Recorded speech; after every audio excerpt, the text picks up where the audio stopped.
Well, Unpleasantville got the title because it all sort of centers around a decade dance at the school, which is sort of a 50s sock hop. So it's everyone sort of has to dress up and go back to the 50s, and we sort of use that as our cue to tell the story. So like we sort of, do sort of an homage to sort of the 50s but we do it our way with vampires and death and murder and mayhem. We talk about it as a time where everything was simple, and when girls didn't have to be strong and pursue men, and waited for the boys to come to them, and we're maybe a little bit more the innocent victims in this episode. And Stefan, who of course was there, alive during that period.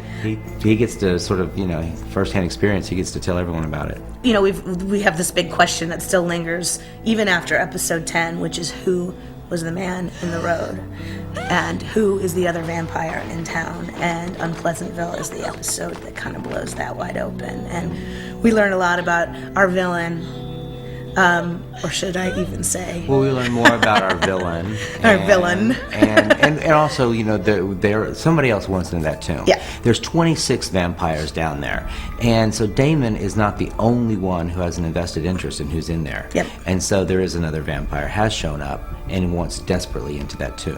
But the fun of Unpleasantville is you've got, Elena, little Nina Dobrev, and her little poofy hair and headband and little 50s outfit at the dance with Stefan, and having kind of a romantic, wonderful time that takes a terrible turn when she is getting stalked, and seeing her as a victim, in a great kind of throwback horror movie sequence where she's running through the halls and scared out of her mind, and then seeing her fight back a little, and it's the whole independent. I am today's woman. Hear me roar. And on another storyline, we've got Matt and Caroline's relationship.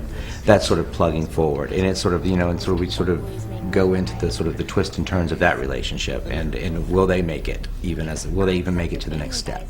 And Bonnie gets a date. Yes. Kat's got to play the nice, sort of sweet little chirpy best friend, and then the witch. But this is the first time she's gotten to play the romantic side of a story. So, and she looks very cute doing it. Very sweet. And they all look wonderful in their little 50s gear. Skirts. Yeah.